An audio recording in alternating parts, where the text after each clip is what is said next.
Hey there, friends. Thanks for tuning in to another episode of An Artist's Way of Healing. I am your host, Jonathan Palmiotti. I am excited you're here. Today, we have a very special guest speaker who has graciously made time to be here today from his super busy schedule to inspire us on his artist journey and to tell his story and how the arts has inspired him to become who and where he is today. Today, I present to you Jhett Tolentino from New York, New York. Jhett, please say hi to our listeners. Hi, listeners. How are you?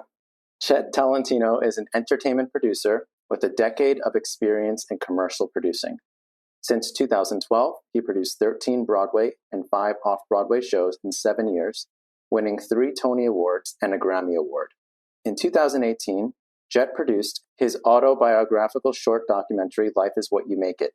In the following year, he produced Lingua Franca, which premiered at the 76th Venice Film Festival. He just recently concluded his feature directorial debut in Asian Persuasion, winner of the Audience Award at the 2023 Soho International Film Festival. Jhett, it's an honor to have you here today. You know, I still never forgot the first time we officially met. Oh, really? It was that?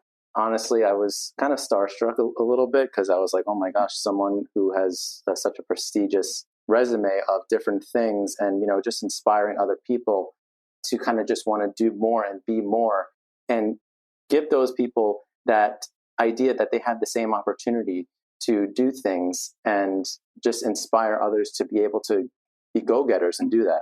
So what was your early recollection of meeting me? I went to your film premiere of Life is What You Make It.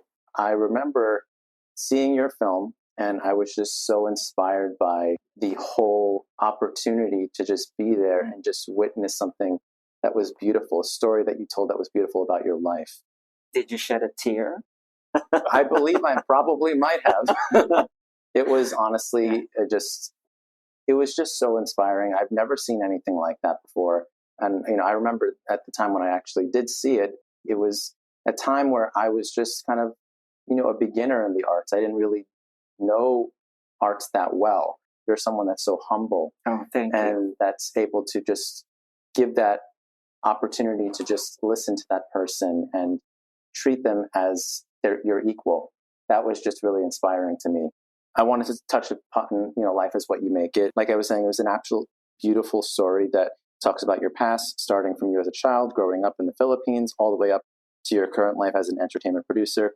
That must have been really like quite a ride for you just to like re-experience that in the film. Yeah. As we really didn't get a chance to talk other than me just saying hi, congratulations. Yeah. I was curious to know what motivated you to create an autobiographical film of your life. Yeah. Also, could you please provide a brief description of this film for our listeners on what it's about as well? Yeah. So Life is What You Make It, in a nutshell, is the importance of education as chronicled in my life from the slums in the Philippines to Broadway. So I always remember this adage of life is what you make it. Again, it's a testament of my life. What made me do it is that because in 2014, when I won my second and third Tony at that time, the Philippine press started to been reaching out to me like, where are you from? We don't know about you. And here you are. Because the last Filipino that won the Tony was 22 years prior to me. And I was the second. Wow. Again, who would have imagined somebody from the squatters area in the Philippines? And it's me.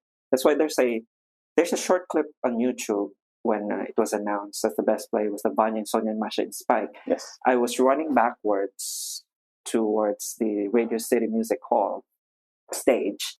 And while we were on stage, the group of producers, I was fidgeting. I was actually pinching myself.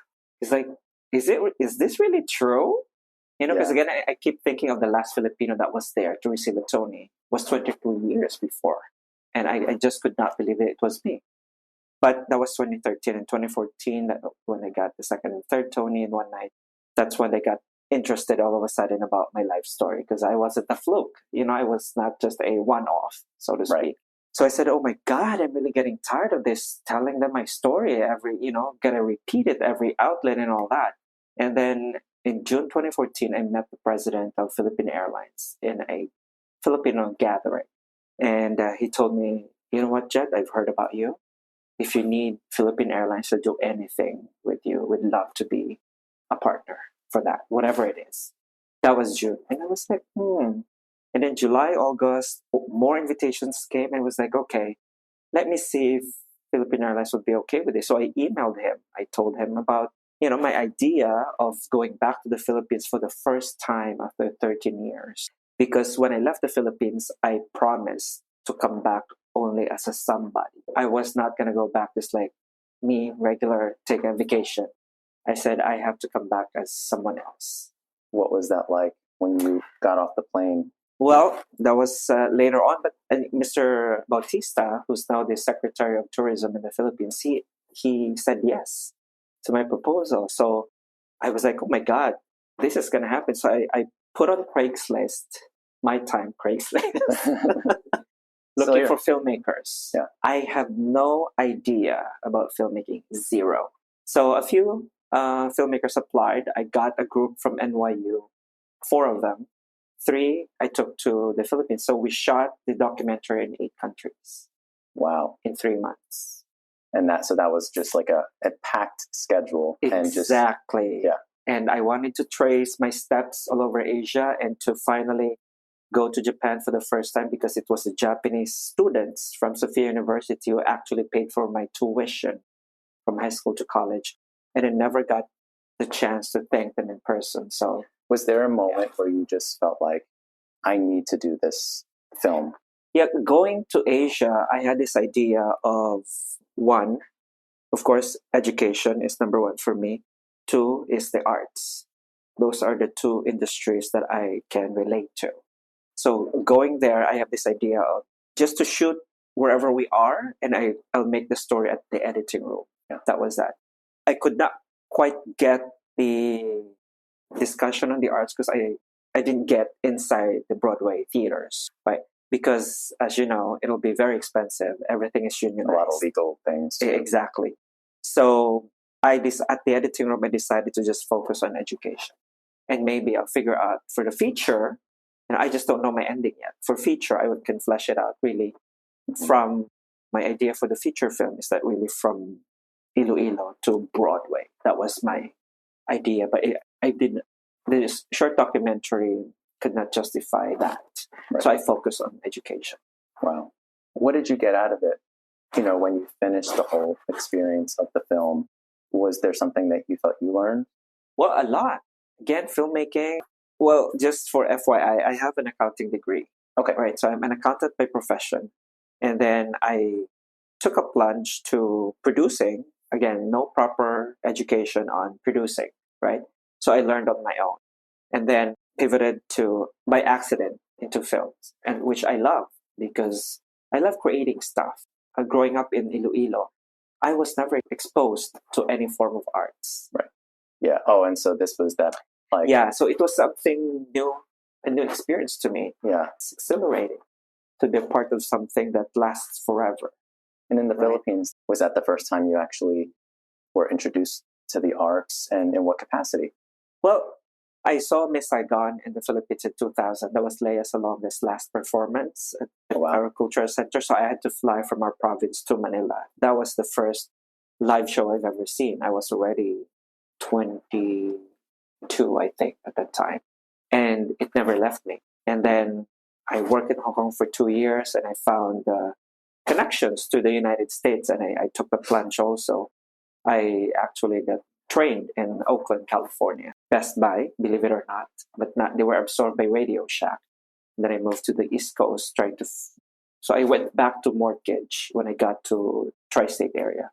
But what I'm trying to say is, again, coming to the United States, as my documentary says, life is what you make it. Because getting to the United States, which is, I consider that every second is an opportunity for you to miss. Yeah, honestly, So- every day I always say I try to wake up in the morning and I'm like, you know what? I need to make this the best that I can possibly be for myself, because if I don't do that, I'm going to regret it. Yeah. And we never know how long we're going to live. This could be the last week, day, month, year, or whatever. Exactly. And you know what? When you do your best and you make your life the best that you can possibly do, I always strongly believe that you inspire others like you do every Yeah. single day. You inspire others to be more, to do more. And that kind of goes throughout all communities. Yeah. You know, a lot of people look at you, they look up to you in your community, and they see that you do such great things. And that motivates them to really just have that drive and power and say, there is a possibility for me to do this.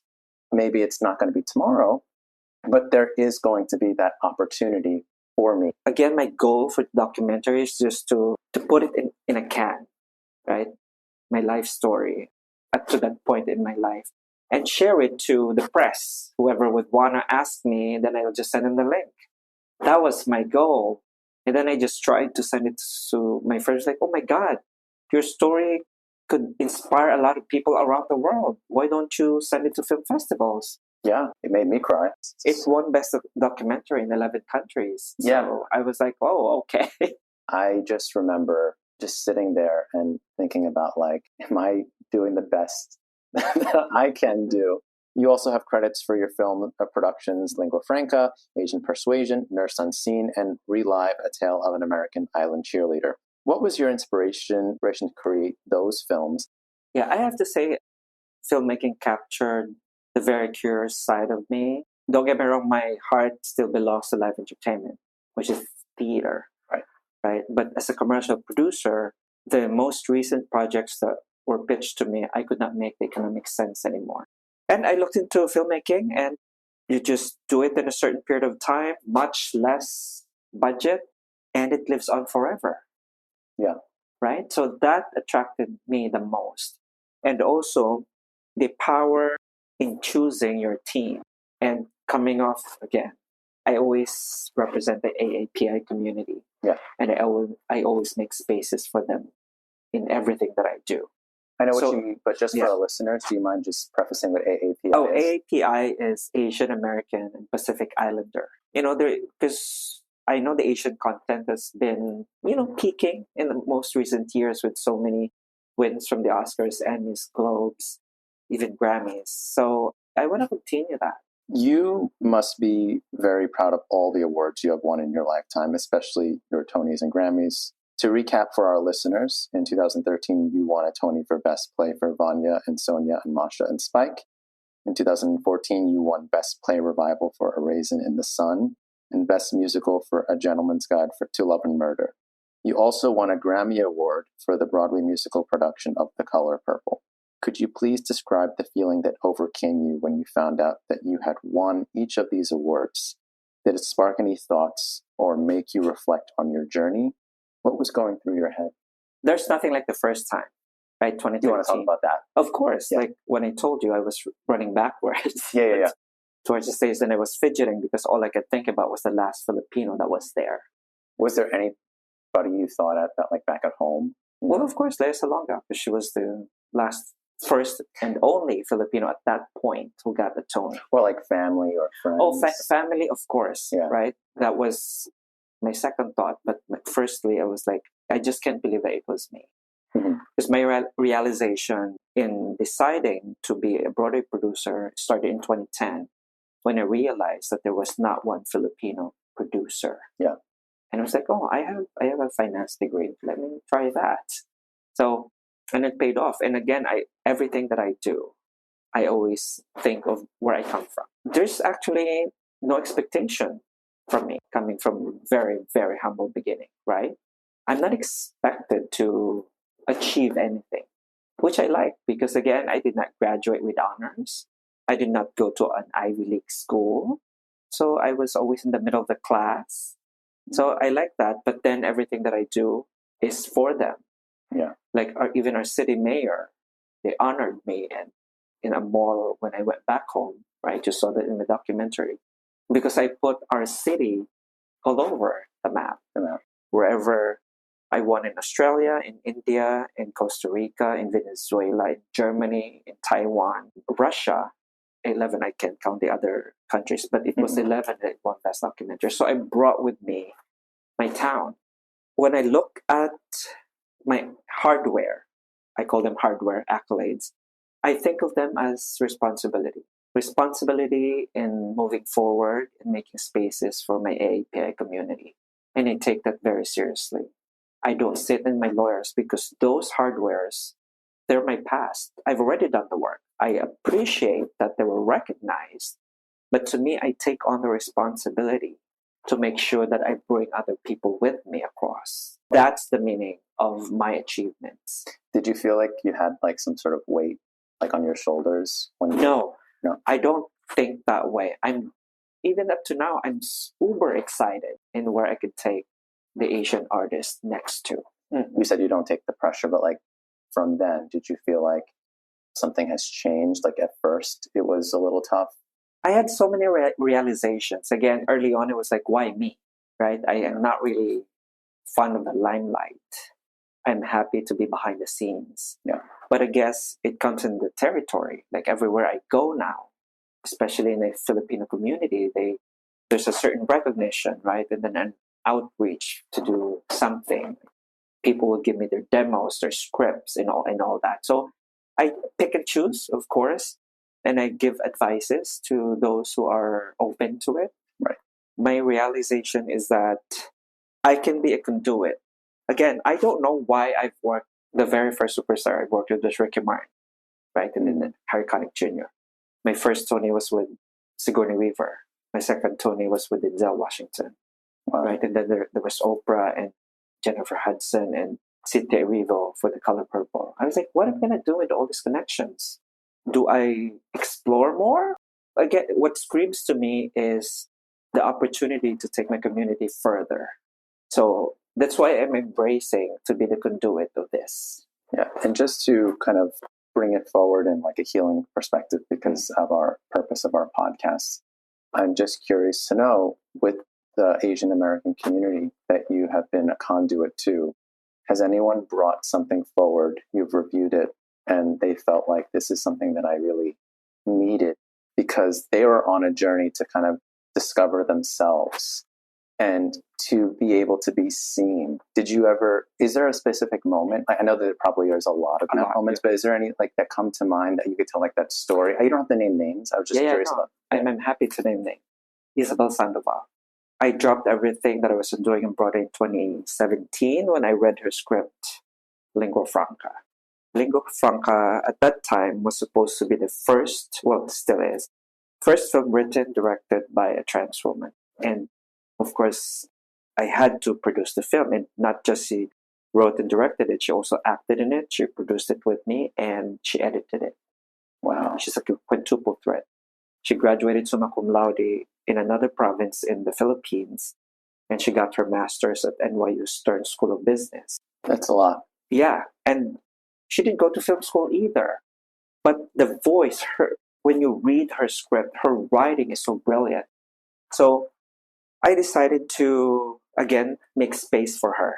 At that time, I only had 2 shows on Broadway. And it was like, again, the Broadway economics start not to work with me anymore. Yeah, and then she came in a very opportune time in my career. The best lesson I got from her is that she said, each of us, we have our individual paths that we take in life. So you cannot be jealous with anybody if they're getting ahead of you. It's like, I remember when you told me earlier, when we met for the first time and I asked you if you can hold my Grammy, if you want to hold my Grammy and Tony, you said it didn't dawn on you that you could be doing more, right? So you were questioning yourself there. You think my life is inspirational and all that, and you looked at your life, right? Yes. You were like self-reflecting. I was. Yes. So you're right about that, but your mindset should be, I'm happy for you. You've taken on the path, the right path for you. So you have to decide the path that you will take on, because we can never be on the same path. We have individual path. You might not be, at this time, you might have not figured out what it is. You're getting there. I'm still getting there. Because to me, it's limitless.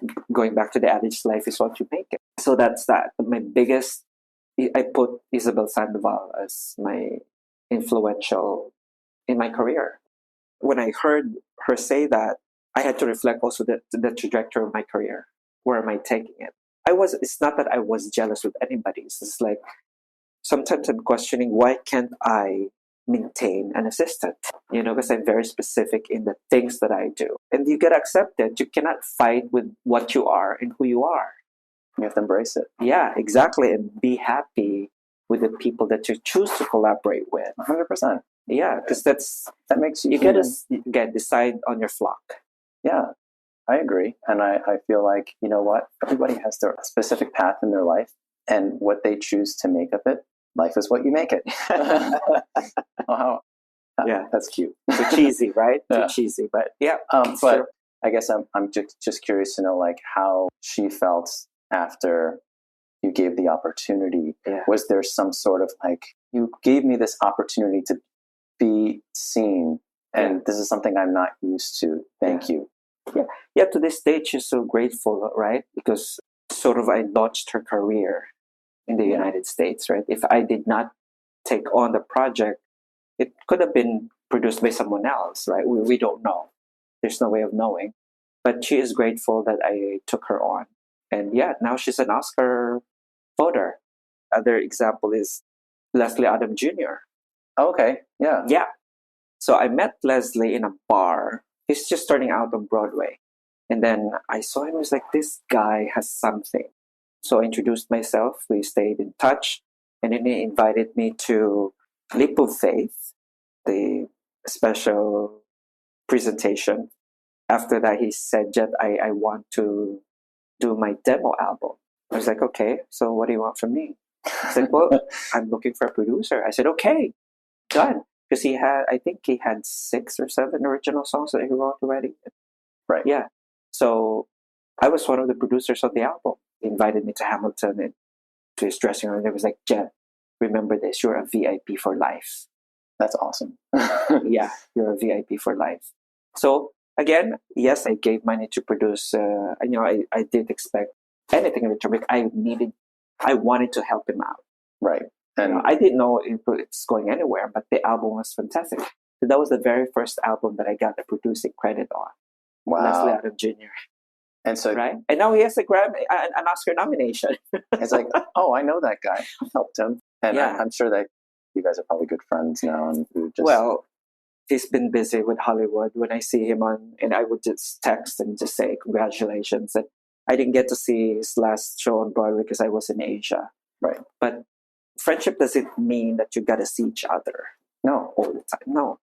It's knowing, exactly. It's knowing that you're there to support and you support each other. Even if you are a big star or a big producer or whatever, you're people too. And you're going to have your good days, you're going to have your bad days. Just checking in on that person, just saying, hey, how's it going? Someone that is just going to be there for you, even if they don't want to say what is on their mind. Going back to the line that you said, they're people too. That's the very thing that I remind myself when I meet a superstar. That's why I'm not starstruck with anyone. Yeah. Oprah, Barbara Streisand. I'm not starstruck. I don't take out my phone and take a photo. No, I don't do that. I don't either. I don't really like to bombard people like that because, again, they are people. I guess what I meant by starstruck, my definition of starstruck is more so that they've attained something of... and impacted your personal life. Yes. Yeah. Because my wife will say, like, oh, like at the end of a Broadway show, like, oh, did you want to stay, try to get a picture? Nah, they don't need that. They want to go home. Well, some feed off that. Some egos. Right. And I think that's probably just to kind of give them more confidence to continue. And validity. Some do. And it's not bad also to say to some artists that they did good. I just don't want to be that weird, creepy person. Yeah, same. I would just say that to them when there's an interaction somewhere. Right. And then I remember. All the experience that you've kind of brought forward, it's just so inspiring. Kind of makes me feel like, you know what, I want to make my path to the fullest extent to what it can be. Motivation comes not only from within, I firmly believe, but it comes from other people too, and what they can deliver. Because a lot of the time, especially in a healing perspective, what you were just saying, like people want to hear, like, did they do good? You know, congratulations. Yeah. That may be just something that they need, because yes, they may be going into that performance and doing something, doing their production, but they got lives too. They're doing things. They're living their lives. They're promoting a production, but they may not be mentally there. Yeah, they may be struggling with something else. So actually, now that I'm thinking about it, yes, you're right. Like going ahead and like telling these people, they are people. You know, you did really well. Congratulations. I appreciate work. Yeah, the work that you did, and I appreciate your path. That makes the difference in their day or week or whatever. Do you have any specific producers, directors, or artists that you take inspiration from? If so, who and why are they an inspiration to you? My inspiration for me personally for professional advancement is my beginning. And where you come from. Yeah. Again, I push myself for professional advancement. When I say push, it's not stress, right? I'm not installing some pressure to myself. It's because that I know what I do is collaborative and that they're going to be proud of it. And I think that's important. I think it's important to think about why you started from the beginning, why you're doing what you're doing. Yeah. It takes a lot of reflecting also. I always really feel like when you reflect, you find a lot of moments within yourself and things that you thought were good or things that you thought were not so good. And you build upon and you see what you want and you see what you don't want. Yeah. And for yourself. Yeah. Again, what I learned from those experiences is that people can get high on power and greed. You know, I don't know how much of that they can have. They can take those with them. I was just at first conflicted, and then I came to terms with that's the way they are. Yeah. But I mean, I already know that I'm not going to do that. And I think that also kind of goes back to, like you were saying, you think about where you come from and you think about the person that you are. You're a conduit for other people. Not only does that heal them because it gives them the opportunity, in a sense, correct me if I'm wrong, it heals you a lot of the time because it makes you feel like you are growing for yourself, and being there for them is helping bring something that's going to fulfill you and your mission. It's beautiful when that happens. We need to stay together and help each other because that's how we all succeed. I don't want to use the term win because I don't think it's about winning. I don't like the word win. Yeah, I don't like to compete either. I actually just step aside. If anybody wants to compete, it's a stage, it's all yours. Right. Yeah. So I don't want to say the word win. I want to say the word maybe succeed. Yeah. Because succeed is kind of tied to a goal. Yeah. And you succeeded in your goal by getting your goal to complete your mission, whether that was an internal mission or that was a mission for others or both. Yeah. Which brings me to my next question. Do you feel like you need to be successful to be an artist, or what is your definition of being successful within the arts? Yeah, I have a very unique definition of success. It's how my impact on other people is. It's not about the accolades. It's not about the money. It's not about the status. Even if it's just one person, if it's just one person who can say positive things about my impact to him or her, I'm okay. If you had to pick the top 3 most proud accomplishments of your career, your art career, what would they be and why? I would put, Isabel Sandoval would be number 1 for me. Isabel in Lingua Franca, that's her. 2 would be Chris Aquino in Crazy Rich Asian. I was adamant in representing her. So she finally... Chris Aquino is the daughter of the past president of the Philippines. And, again, I'm trying to be the conduit for them to cross over.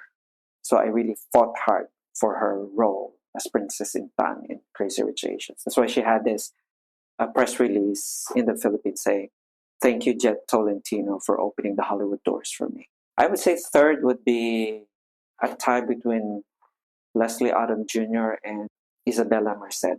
Well, Leslie, because I know I did not discover him. He was already a talent. Mhm. But somehow, he was the one who told me, "You're a VIP for life." Isabella, she was our little girl in Evita with Ricky Martin. I became closer to her mom. I was the first one to give her a makeup kit. And when we had to let her go from Evita because she'd got taller. So we had a limit for the girl's height. Mhm. She was devastated. Then she got Dora, the live action, Wow. as Dora. No, Yeah. she has over like 4 million followers on Instagram. So if I'm correct, not the Dora the Explorer. Are we talking the same Yeah. thing? Oh, we are. Okay. That's her. Oh, wow. Yeah, she was the little girl in Evita on Broadway. Wow. I was the first one to give her a makeup kit, and she introduced me to Instagram. She was the one who created Oh an my account for gosh. me. You know, she was so Yeah. devastated because we had to let her go on Evita, right? Because Yeah. she'd gone taller, and she thought she was the end of the world for her. Right. Yeah. Wow. Yeah. It's So. just amazing. And like, for me, like what I was going to say before was like, for me, I would just reflect on it and say more so think about nowadays. Like I teach voice and piano. Like I think I was telling you in previous conversations, and I've been doing it for maybe 15 years now. Watch out for those students. They'll make you proud too. That's where I'm getting at. I have one of my students, she's going to Ohio University and she's almost finished in the musical theater program. It's one of the more prestigious programs. And I just think about like her as this little 10-year-old.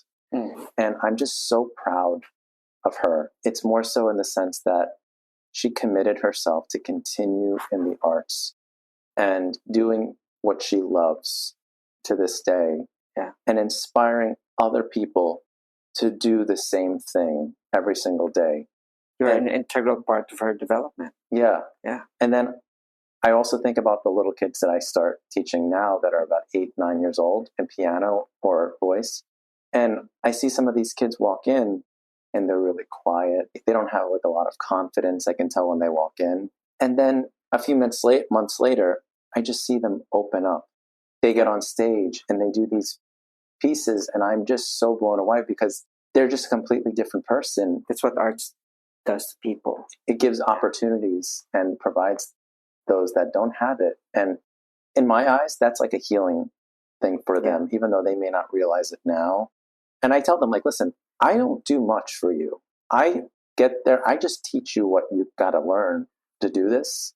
It's your hard work that will motivate others to want to take it up too. Believe it or not, you guys will be in that same room maybe one day in the same community and supporting each other.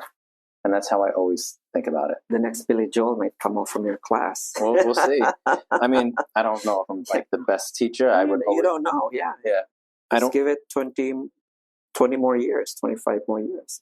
Who knows? Maybe one person, but you know what? At least I'll get to say, I would be humbled to say that I've watched them grow into who they are and to inspire others to do the same. I'm hopeful. That's my goal, my dream every day. Do you ever think about where something just didn't work out the way you'd hoped? And a lot. But again, can't beat yourself with that because you got to learn from it. Embrace it, own it, and learn from it. But never entertain regret because that's going to bring you to a darker side. And what would you feel like would be helpful, like for any listeners that are going out there? Like, why would you say don't regret it? And I would say celebrate it. I think it's a positive way of treating it, healing yourself, right? Because again, regret is a very negative connotation to inflict to yourself. Again, if you let negativity, it's about mindset, right?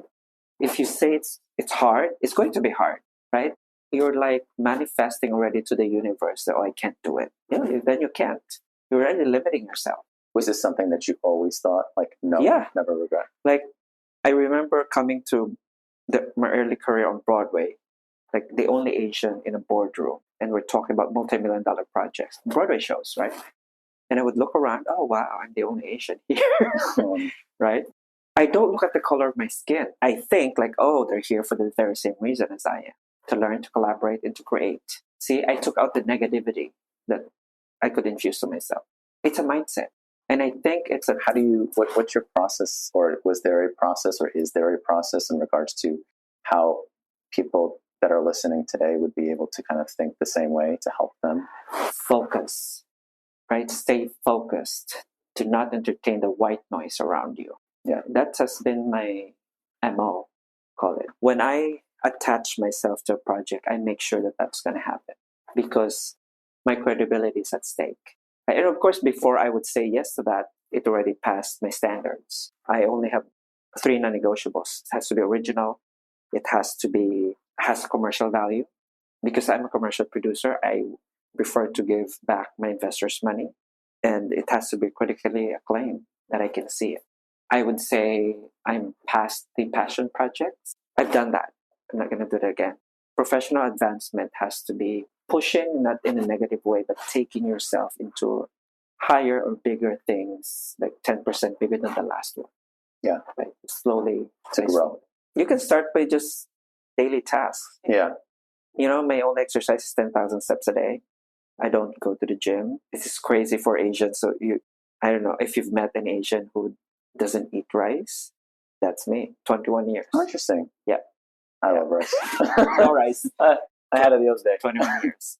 Yeah, it's crazy when I go to it. It's like, oh shoot, all the set meals have rice. They put everything on top of rice. It is a carb, so that's probably. When you get to be 35 and everything is so hard to digest, and yeah, it's a healthy option, right? So I prefer that, and that I don't eat white potatoes. Also, I stay away from fried food. So again, it's a consensuous decision to be healthy. I've never done drugs. I quit smoking in 1999. I hardly have any vice. I just stay home, create, develop. And I think that helps you get disciplined. Well, focus. You can't be focused if you don't have discipline. Right. Yeah. I think that's the thing that struggles with me, is that I'm always thinking about the other person. Vulnerability. Yeah. I always reflect, and I always think about, sometimes if I do something, sometimes I think about like, oh, I shouldn't have done that because of this, but also, am I going to hurt someone else? Go around it. When you say I should have done that, oh, this is what I learned from it. I go around it and I tell myself, I construct layers of the negativity to be positive. Positive again, because everything that I've reached in my career, I consider it as a turning point that I can bring other people. Right. I always think that way. And taking on higher levels, like with my new company that I'm developing with 36 projects right now, that's really big. And I have to finish producing that in 15 years. It's almost as if like you can't even think another way. Yeah, it's like, again, this is it. Like, you have to do it. This is what New York gave to me. The realization that every second is a possibility. And it's you decide whether you waste it or do something about it. Yeah. Because if it's not for New York, I would still be back home. Have a boring job, 9 to 5, facing wall in accounting. That's it. Right. That speaks to a lot of people, that if you really just let the negative just drown you, that is going to just continue to bring you down. And then you're not going to go ahead and fulfill those things that you want to do. It's great that you actually have this, I need to do this or else mindset, because that's how you get stuff done. That's how you achieve the mission that you wanted to do, that you set out for yourself. Many people believe that art heals people. What are your thoughts on the arts helping people heal themselves? Well, it's certainly an outlet, because right now, in this state of time, I consider them white noise. There's so many distractions. There's so much of power grab around us. There's so much of misinformation. It's hard to, with AI around us, it's hard to find the truth, right? What is truthful or not. And most people turn into social media to get information. Then they don't even know that that's actually truth or not. To me, coming home from Manila to here on an airplane, I watched 5 movies. And one of the 5 movies that I saw was Helma. What is that about? I've never heard of it. It's about the painter Clint. She struggled throughout her life. She struggled so much because nobody believed her about what inspired her to do abstract, and the spirits was telling her what to do, right? Because again, I wish, again, looking at that particular, I love it so much because, again, even her family didn't believe her. She almost died in vain. There was this temple that she wanted to create to put everything into art. And you know what? When she died, finally somebody built the temple that she designed. Do you know what that is? Guggenheim Museum. Exactly. Wow. Exactly. Right? So again, when she was doing it, when she was pushing to build a temple, and even to her brother who was wealthy enough, and he gave her an alibi that he was not well enough to receive guests and all that. It was a tragic story. It's like with Van Gogh also. Anyways, so my point there is arts provide that safe space for the artists to be themselves. And every so often, you will come across people that can appreciate it and amplify and magnify it. You know, it takes one to know one. In my process here, that I'm sort of building my tribe with the filmmakers, especially coming from AAPI, women, LGBTQ people, communities, I love that. Again, we provide safe spaces for each of us. And you give those opportunities Yeah. for people to talk with each other. Yeah, together. exactly. And I'm a producer first. And for people who don't know what a producer does, I think of an architect and an engineer combined, right? Because architect, they design. So in art, it starts with a concept. And then you have to be an engineer also to make sure that you create it. Right. So that's the role for a producer for me, a combination of an architect and an engineer. Because you aid the concept to come into fruition. And you have to find a way to make it happen. That makes sense. But going off of to what you were saying in regards to getting communities together, that's going to be providing people opportunities to express themselves, to express where they're coming from, to be able to build off of one another, to support each other. That's one thing I really admire about the arts community, is that everybody are there for each other, to see each other's work, to give them feedback, but feedback in the sense of saying, this is really good, but maybe the next time I really see this direction, this type of thing happening and going in this direction, and here's my reason why. You could take it or you don't have to. It's just something to kind of like say, oh, well, as I was watching the story, this is just some ideas that kind of came to my head, which is why I'm kind of telling you this in this way. I have a different approach on that. When I have to suggest something, I use, can we try this? Yeah. Can we try this way? And you decide which one is better. I had a teacher like that, actually. I was in a voice class, and the voice teacher had us sing the song. And then at the end of the song, it was, oh, that was really, really good. But next time, can we try it more like this and see what happens? He was one of the best voice teachers in college I've ever had. And I still reach out to him to this day because I ask him for advice. Yeah. Because it was just so gentle and so nice of an approach, because it's not too like pushy to the point where someone's going to feel offense. Yeah, otherwise you won't be a teacher. Yeah, honestly. Do you feel like you need to be an artist to heal through the arts, or can anyone be healed through their arts? You don't have to be an artist to heal by the arts. Why? No, because not everyone is an artist.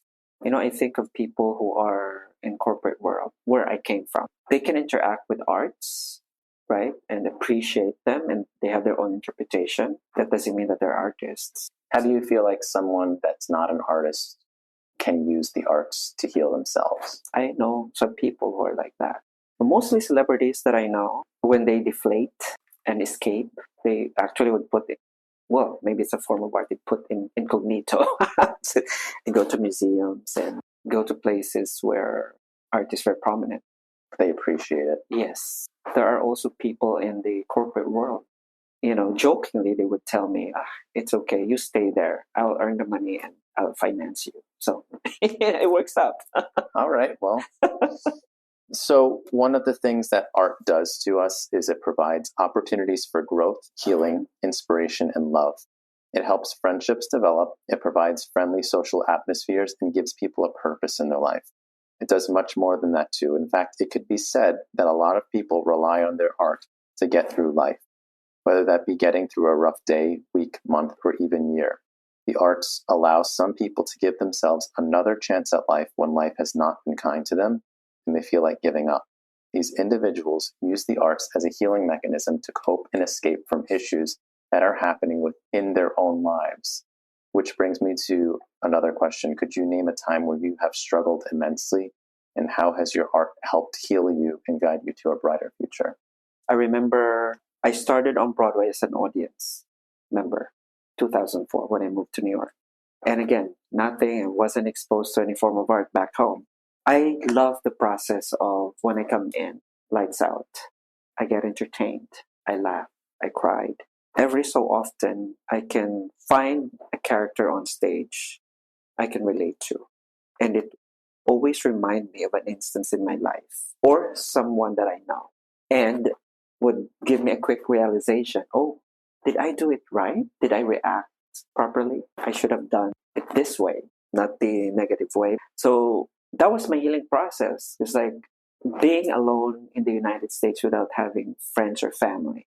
It was my decision for professional advancement because I will never get that in the Philippines. I resorted to art. I surrendered to the theater because they said when I moved here, you can only be considered as a real New Yorker if you have three things: a lawyer, an accountant, and a shrink. Okay, well, I'm an accountant already. I don't need that. A lawyer, I'm not in any trouble. A shrink, okay, might be expensive. I just see Broadway shows. So to me, that was my escape. That was my shrink. Balancing what I've learned in life and what I'm learning still in the process. It's amazing how I self-taught the business of theater producing. Were you scared? No, I was excited. Okay. I'm never scared, even with death, right? I fly all the time. I said, if my plane goes down, oh, too bad there are other people here. But I'm ready. I'm ready to see my mom because I think I've already done a lot more that was expected of me. Again, coming from humble beginning. I'm impacted positively with so many people, so many organizations that I've helped. Right now, I have 7 college students that as my personal scholars. 3 are graduating this year. Wow. Right? Congratulations to them. So, I'm not afraid of anything. So you said that sitting in 2004 in the theater, picturing each of the individuals on the stage is what healed you. And when you say healed you, what did it heal you from? From the nostalgia from home, the loneliness of being alone in a big world. Can you imagine taking yourself out from a third world country and you planted yourself to New York City? Yeah, it's all by yourself. Yeah. And you didn't go with anyone else. It was just you. No, just me. So I work 9 to 5. At night, I'm on Broadway as an audience member. I didn't succumb to my loneliness. It didn't make it define you, No. who you are. No, there are outlets. Again, it's about mindset. I would always go back to that whatever you amplify, you'll get it. And what show was that? Well, the very first show I saw was Lion King. I was inspired. Like, is there any specific moment that you... Yeah, A Circle of Life. It's at the very beginning of the show. Yeah, it gave me solace and calmness that I would be able to come back home. That's beautiful. Yeah, and I look forward to that. That was 2004, and I didn't get back to the Philippines until 2015.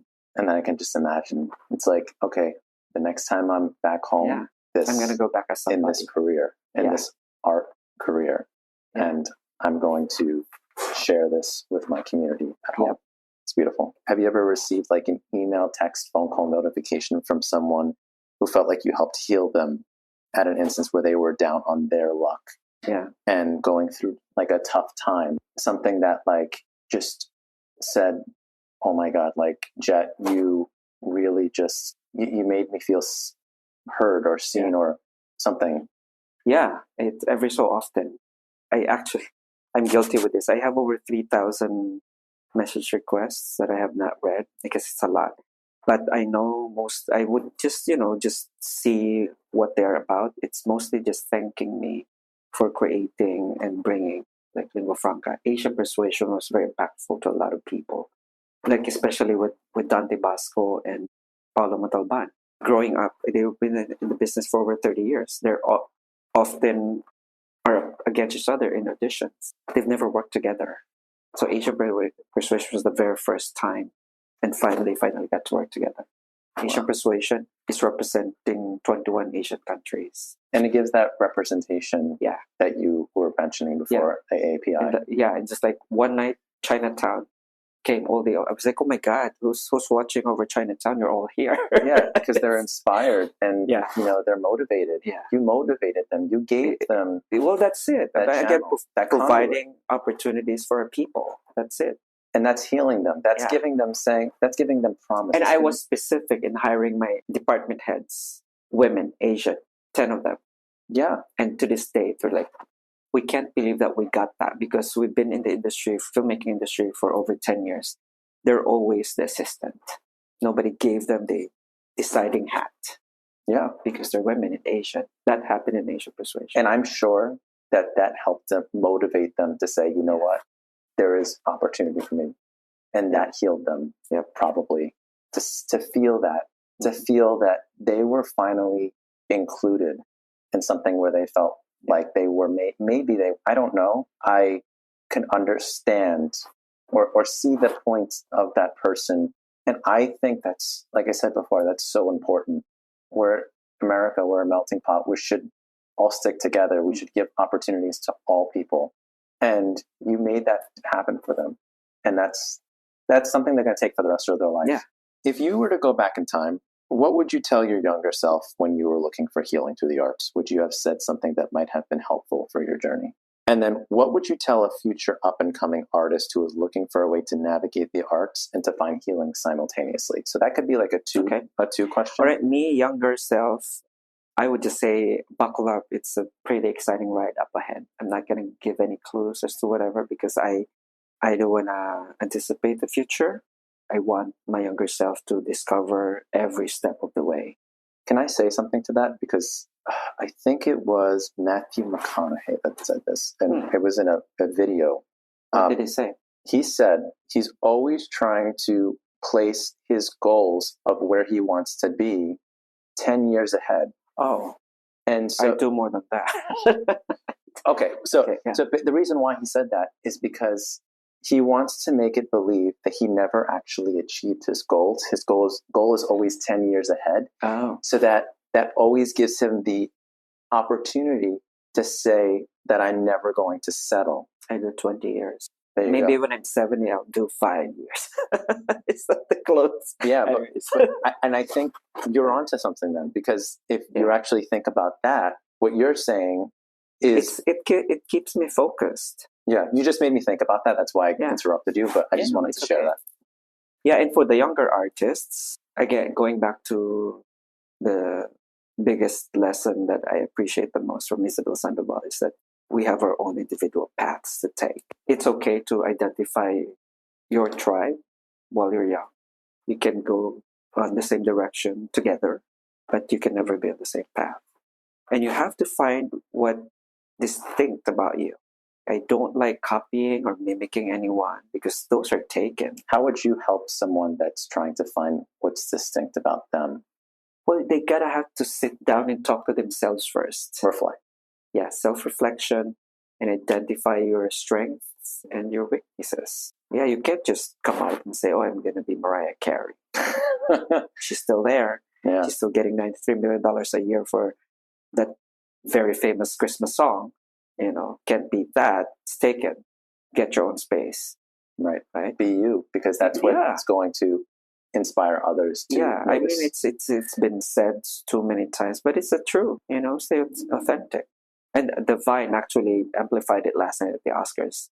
For the longest time, she was been trying to be somebody. Well, all she needed is just to be herself. And I think people are so wrapped up in the idea that they're trying to be someone that they're not, and they're trying to copy. And that's kind of where they kind of get stuck. So much pressure. Yeah. Right? Yeah. So much pressure. Why would you do that to yourself? Be kind to yourself. Yeah. That's it. Be kind to yourself. Be kind to others. Know that people are in the same boat as you. They're still struggling. Yeah. They may be struggling with something that you don't even know about. Oh, dear. And it's always just never to take that for granted and just understand where they're coming from, because they may, after all, be looking to you for something that may inspire them or heal them from a traumatic moment in their life that you know nothing about, or for that matter. Jhett, thank you so much for taking the time to talk with us on An Artist's Way of Healing and for sharing your story with us. What's even more amazing about your story is not only did your art heal you, but you made your art your career, and you are using your art to heal others every day. Through our art, we learn, grow, expand ourselves, and discover things within ourselves that we never knew existed. This is part of our healing. Our healing through our art keeps us going and thriving. It helps lead us to healthier and more fulfilling lives. I would also like to say, Jhett, that you are such an inspiration to so many people. You have had a long journey from growing up in the Philippines and then coming to America to pursue a well-established career in the entertainment industry. I will never forget that day that we met at the showing of Life is What You Make It. To be honest, as I was mentioning before, I felt kind of starstruck, to which you then acknowledged me by first name, introduced me as one of your sponsors, and then on top of that, you let me hold your Tony and Grammy Awards, to which I never thought I would be able to get an opportunity to do that in my lifetime. The kindness you showed me that day and going forward speaks numbers on the type of person you are, what you represent, and how you treat others. You just coming here today shows me, and even our listeners today, that no matter how big or small a person may be, you treat everyone with kindness, equality, and respect, and I really admire that about you. Your story today is definitely going to impact and heal others. I can only be excited and happy for you on many potential future success stories for you to come. With that said, thank you all again for tuning in to An Artist's Way of Healing. I'll see you next time, friends.